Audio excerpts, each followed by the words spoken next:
Marcus Williams had documented violence in America's toughest neighborhoods, interviewed gang members in their territories, spent nights in homeless encampments. But nothing prepared him for the bus ride across the bridge to Rikers Island. The Francis R. Buono Memorial Bridge is the only way on or off the island, 410 acres of concrete and razor wire sitting in the East River between Queens and the Bronx. Rikers Island isn't a prison. It's a jail complex, 10 separate facilities holding over 6,000 inmates, most awaiting trial, legally presumed innocent but trapped in conditions that rival America's worst prisons.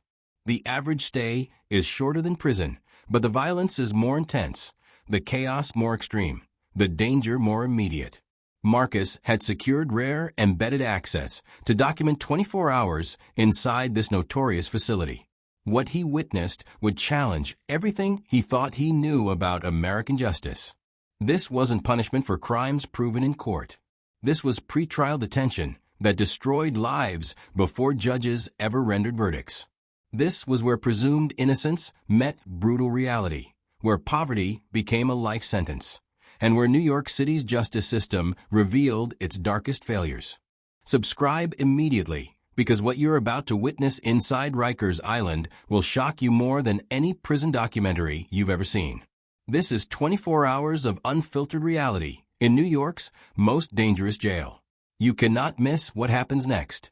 The intake process at Rikers begins at central booking in one of New York's 5 boroughs. Arrestees are transported in buses across the bridge, shackled together, watching the city skyline fade behind them as the island approaches. For many, this ride is their first realization that bail they cannot afford means indefinite detention. Marcus observed intake at the Anna M. Cross Center. New arrivals shuffled through in chains, some arrested hours ago, others days ago, having waited in precinct-holding cells. Ages ranged from 16 to 70. Crimes alleged ranged from turnstile jumping to murder. But at intake, everyone faced the same dehumanizing process. Strip searches, medical screening, mental health evaluation that lasted minutes, classification determining which facility and housing unit, property confiscated, prison issued, clothing distributed. All personal identity systematically removed and replaced with an inmate number. You're innocent until proven guilty in theory, a corrections officer explained off the record. But you're treated like a convicted criminal from the moment you can't make bail. That's the reality nobody wants to acknowledge. Rikers Island operates 10 facilities, each theoretically designed for specific populations. Young adults, women, men with mental illness, high security risks, general population. Classification determines where new inmates are housed, supposedly based on age, charges, criminal history, and perceived danger. But Marcus learned the system is overwhelmed. With fluctuating populations, sometimes exceeding 8,000 inmates, classification becomes more about available beds than appropriate placement. Young nonviolent offenders end up housed with hardened criminals. Mentally ill inmates who need treatment end up in general population where they're victimized. Vulnerable inmates who should be in protective custody get placed in units controlled by gangs. We do our best, a classification officer admitted. But when you're processing 200 new intakes per day and you've got limited bed space, perfect placement is impossible. Sometimes it's just finding any available bed. We know that's not ideal. We know people get hurt because of it. But what's the alternative when the system is this overloaded? The classification system, designed to protect inmates, often becomes the first failure point where vulnerable people are placed in situations that guarantee their victimization. Marcus entered the general population housing units mid-morning.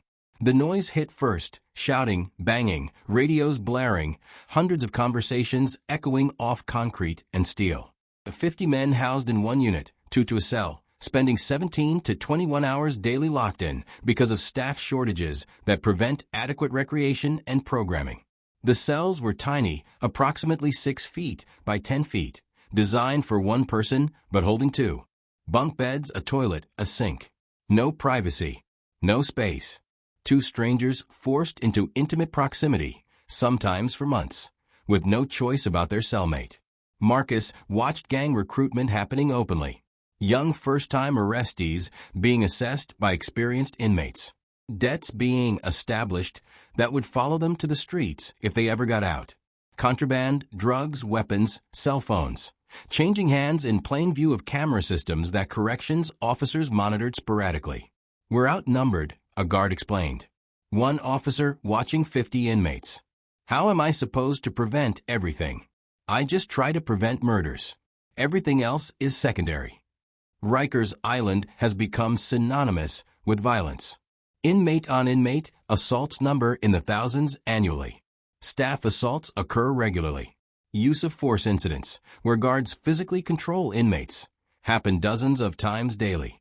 The violence has escalated so severely that federal monitors have been appointed to oversee reform efforts. Marcus witnessed 3 violent incidents in his first 6 hours. A fight over a phone call that sent one inmate to the medical unit with facial fractures. An assault on a young inmate who couldn't pay a debt for commissary items. And a slashing, an attack with an improvised blade that left a man with a wound requiring 40 stitches. "It's worse than it's ever been," a veteran corrections officer said. "We've lost control. Inmates know we're understaffed. They know there are no consequences because the court system is backed up for years. Violence is how disputes get settled now because there's no other functioning system. It's Lord of the Flies with adult criminals on a New York City island." Rikers Island has become New York's largest mental health facility by default. Approximately 40% of inmates have diagnosed mental illnesses. Many more have undiagnosed conditions. The jail lacks adequate psychiatric staff, medication management, or appropriate housing for this population. Marcus visited the mental health units. Men with serious psychological disorders, schizophrenia, bipolar disorder, severe depression, were housed in cells identical to general population, but with slightly more monitoring. Monitoring meant officers checking on them through cell windows every 15 to 30 minutes, not actual treatment. One inmate, clearly experiencing psychotic symptoms, shouted at hallucinations while pacing his cell. He'd been there 4 months awaiting trial on a misdemeanor charge, unable to make $1,000 bail. His public defender was fighting to get him transferred to a psychiatric hospital, but the process moved glacially through bureaucracy. "We're corrections officers, not mental health professionals," a guard said. "I didn't train for this. I don't know how to de-escalate someone in psychosis. But that's what this job has become. We're running a psychiatric hospital with no psychiatric training and calling it a jail." Until recently, Rikers held inmates as young as 16 in facilities alongside adults. After years of advocacy and scandal, the city stopped detaining 16 to 17-year-olds there in 2018. But Marcus learned that young adults aged 18 to 21 still faced extraordinary danger. The facility for young adults theoretically separated them from older inmates, but staffing shortages meant they often mixed during recreation, medical appointments, and court transport. Young men barely out of high school shared space with career criminals who viewed them as recruitment targets or victims. Marcus interviewed a 19-year-old charged with marijuana possession who'd been at Rikers for 7 months awaiting trial.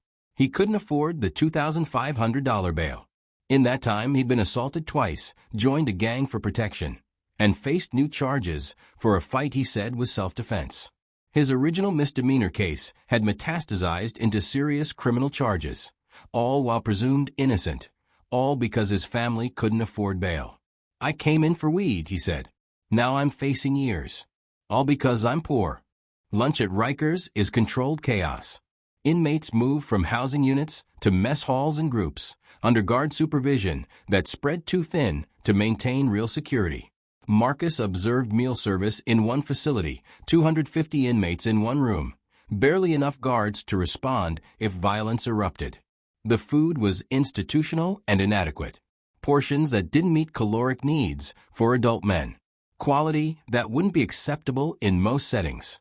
Speed of service that meant inmates had 15 to 20 minutes to eat before the next group needed the space.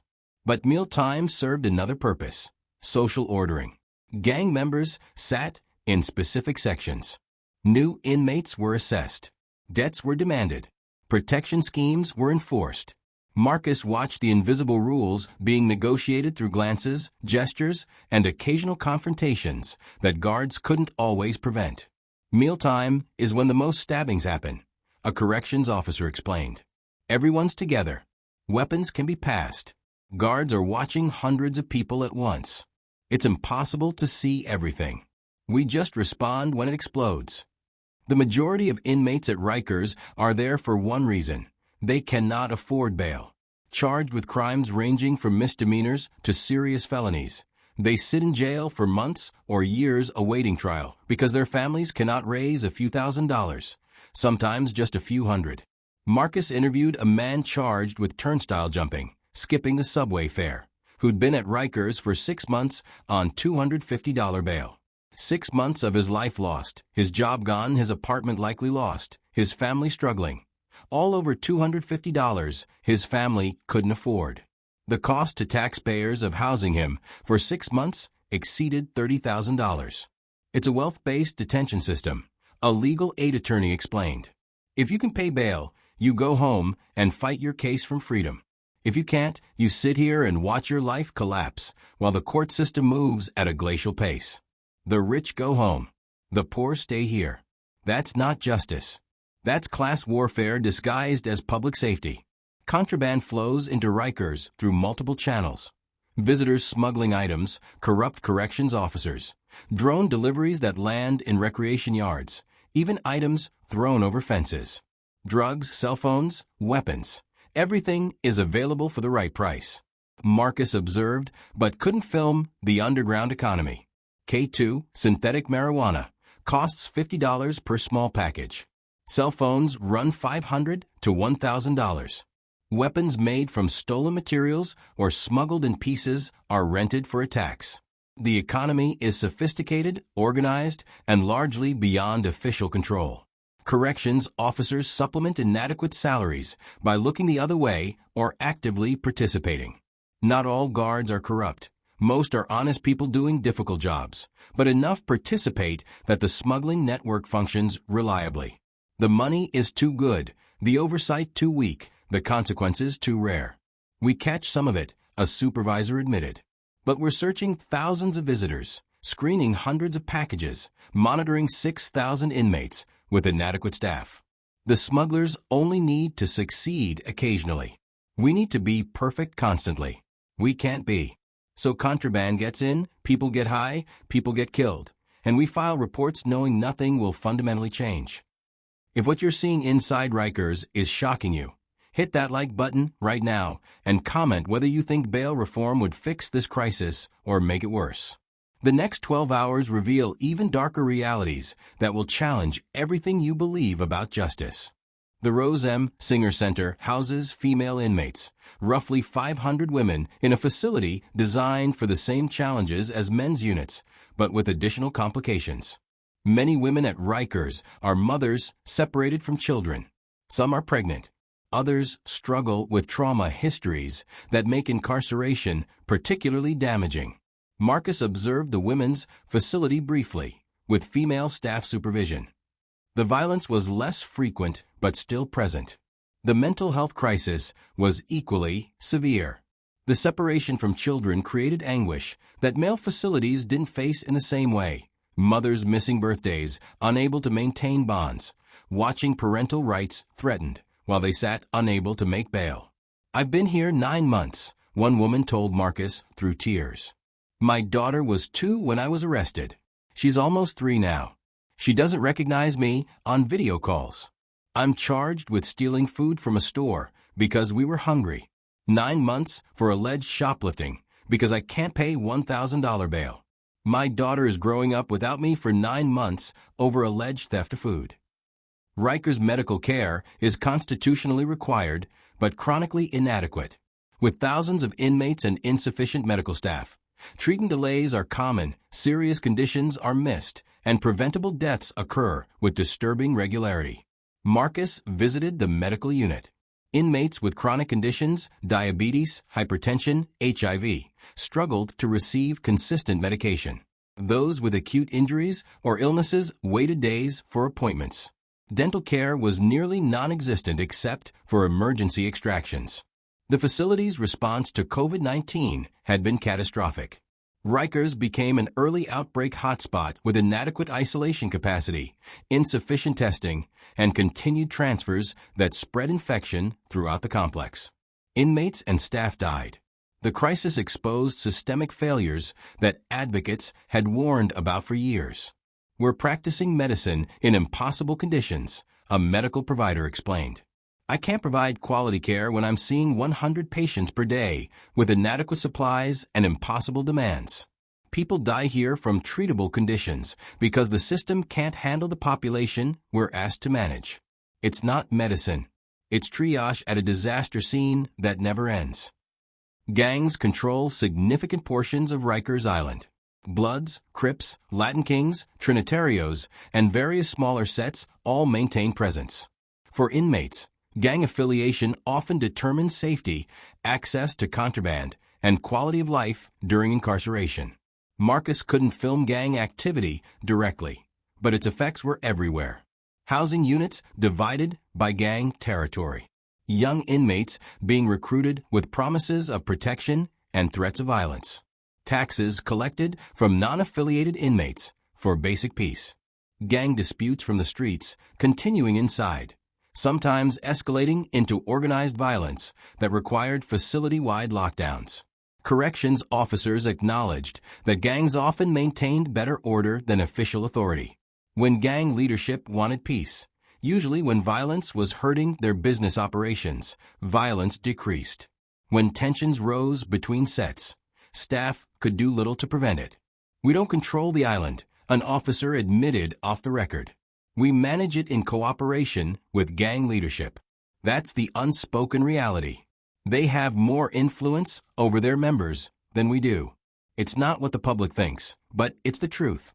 The average stay at Rikers is approximately 230 days, over 7 months, for inmates who are legally presumed innocent.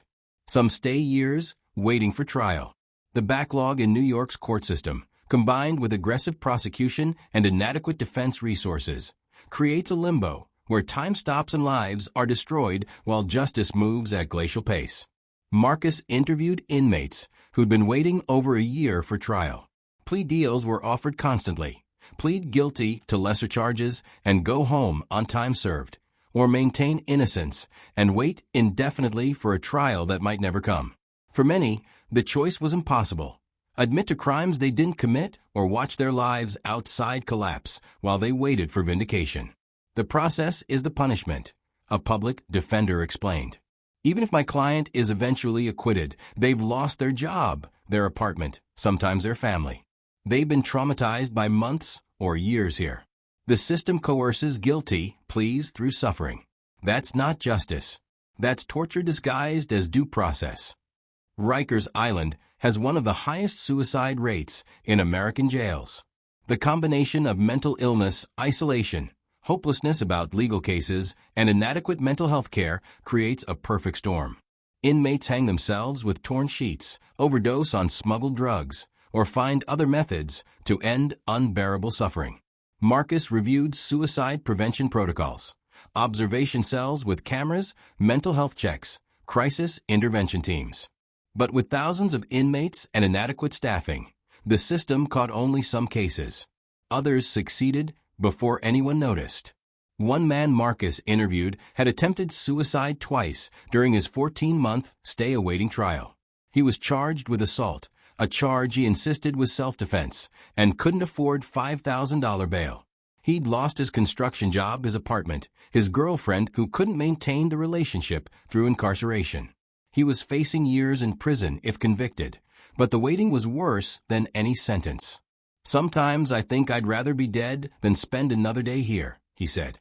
"Then I think about my mother, and I don't do it. But barely. That's what this place does. It makes you want to die."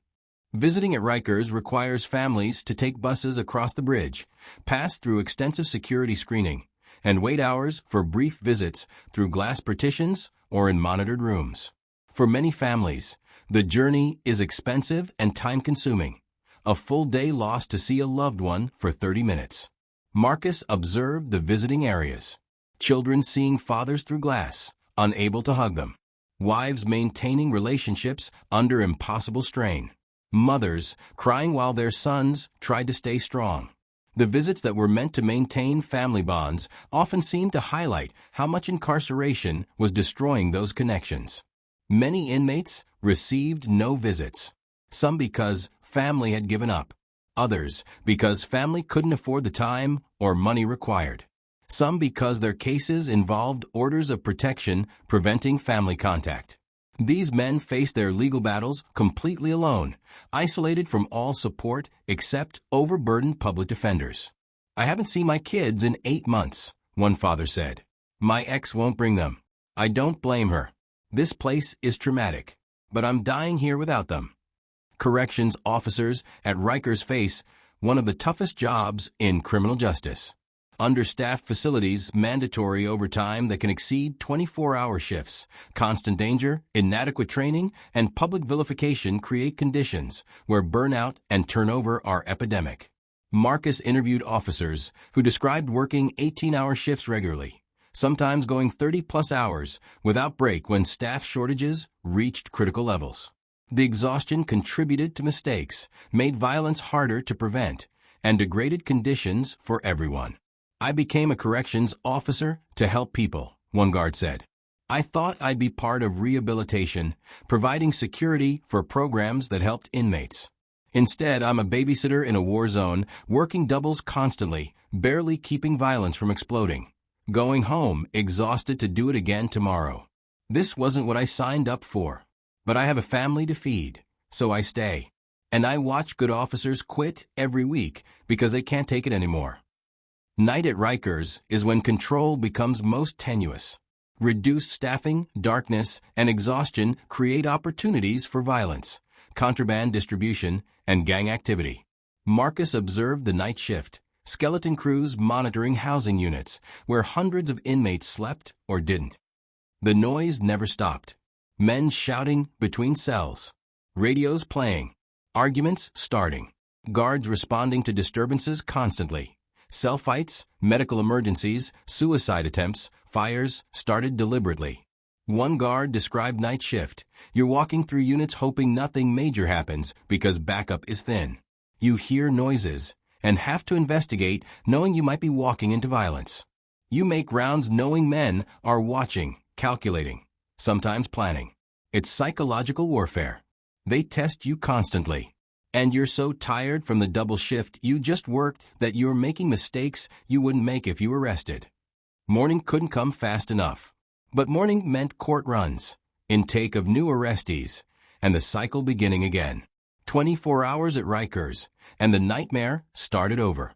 Every morning, inmates with court dates are transported off the island in buses, shackled together, driven through the city to courthouses in all 5 boroughs. The process begins at 4 a.m. and often means inmates spend entire days in courthouse holding cells, sometimes without seeing a judge, only to be transported back to Rikers that night. Marcus observed the pre-dawn preparation. Men woke an hours early, searched, shackled, loaded onto buses. Some were anxious about finally seeing judges. Others knew from experience that court appearances often resulted in continuances, legal delays that sent them back to Rikers for weeks or months more. "I've had 9 court dates in 8 months, one man said. 9 times I got up at 4 a.m., rode the bus, sat in holding cells all day, saw the judge for 3 minutes, got another continuance date. 9 wasted days waiting for a trial that keeps getting postponed. This is my life now, waiting, always waiting, for justice that never comes." New York City has committed to closing Rikers Island. Plans call for replacing it with smaller borough-based jails closer to courts and communities. But implementation has been delayed, controversial, and may not address underlying problems that make Rikers what it is. Marcus interviewed reformers and critics. Advocates argued that closing Rikers and implementing true bail reform would transform the system. Critics worried that new facilities would become Rikers 2.0, different buildings, same problems. Others questioned whether New York could reduce the jail population enough to make smaller facilities viable. The building isn't the only problem, a criminal justice researcher explained. It's the bail system, the case backlog, the lack of mental health services, the poverty that criminalizes people, the policies that jail people pre-trial for minor offenses. You can close Rikers tomorrow and open new facilities, but if you don't fix those underlying issues, you're just moving the suffering to new locations. Real reform requires systemic change, not just new construction. Many inmates at Rikers are there repeatedly. The frequent flyers, who cycle through the system constantly. Some struggle with addiction and return on drug charges. Others have mental illness that leads to repeated arrests. Some are caught in poverty that criminalizes survival behaviors. The jail becomes a revolving door where the same people rotate through indefinitely. Marcus met a man on his 27th admission to Rikers. Mental illness, homelessness, and addiction had created a cycle he couldn't escape. He'd been arrested for trespassing, sleeping in a subway station, couldn't make bail, would likely plead guilty to time served, get released with no housing or treatment, and be back within months. "This is my life now," he said. "I've spent more time at Rikers than in any home. The staff know me by name. I know the routine better than they do. This isn't rehabilitation. This isn't justice. This is warehousing people with problems nobody wants to solve. And it costs taxpayers hundreds of thousands of dollars to keep me in this cycle." Every inmate at Rikers leaves behind people on the outside dealing with consequences. Marcus interviewed families struggling to survive while loved ones were detained. Single parents whose partners were locked up, leaving them to manage alone. Children growing up visiting jails. Elderly parents depleting savings to pay bail bondsmen or cover commissary costs. The economic impact was devastating. Families lost income when breadwinners were jailed. They paid for lawyers, bail, phone calls, commissary, and visits. Some lost housing when they couldn't make rent. Children moved between relatives or entered foster care. "My husband has been at Rikers for 11 months on a charge that will probably be dismissed," one woman explained. 11 months without his income. 11 months of me working 3 jobs to pay rent and still falling behind. 11 months of our kids asking why daddy can't come home. We've lost everything waiting for a trial to prove he's innocent. Even when he's cleared, we'll never recover. That's what Rikers does. It destroys families of people who haven't been convicted of anything. Operating Rikers Island costs New York City over $1 billion annually. Approximately $475,000 per inmate per year, or about $1,300 per day. These costs cover staff salaries, medical care, food, facilities, and the enormous expense of maintaining an island jail complex that's antiquated and inefficient. Marcus reviewed the economics. For less money than it costs to jail one person at Rikers for a year, the city could provide housing, addiction treatment, mental health care, and job training, addressing root causes rather than punishing symptoms. But political will for that investment doesn't exist. We spend $475,000 per year per inmate to make people worse, a budget analyst explained. They enter with minor charges and leave traumatized, radicalized, trained in crime by experienced criminals they met inside. They've lost jobs, housing, family connections. They're more likely to reoffend. We're paying top dollar to create more crime. It's the worst possible investment of public money, but we keep doing it because tough-on-crime politics still wins elections. Rikers Island exists in its current form because of political failure. For decades, advocates have documented problems. Federal monitors have been appointed. Consent decrees have ordered reforms. Yet conditions continue deteriorating. Why?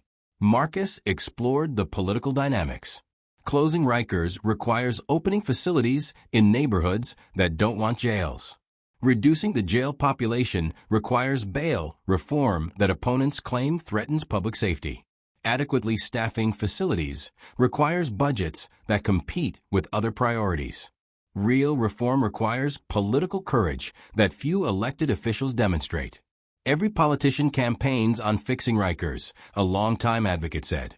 Then they get elected and discover how hard it actually is. Community opposition to new jails is fierce. Police and prosecutor lobbies fight bail reform. Unions protect officers even when reform is needed. The courts move slowly. The federal monitors write reports but can't force compliance.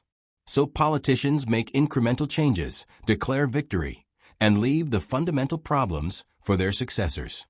Rikers continues destroying lives while everyone in power points fingers at everyone else.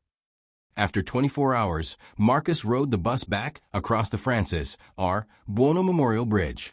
Behind him, Rikers Island continued its operations, new arrestees arriving, court runs departing, violence erupting, mentally ill inmates screaming, corrections officers working mandatory overtime, families visiting through glass, people presumed innocent living in conditions worse than many convicted criminals face in prison.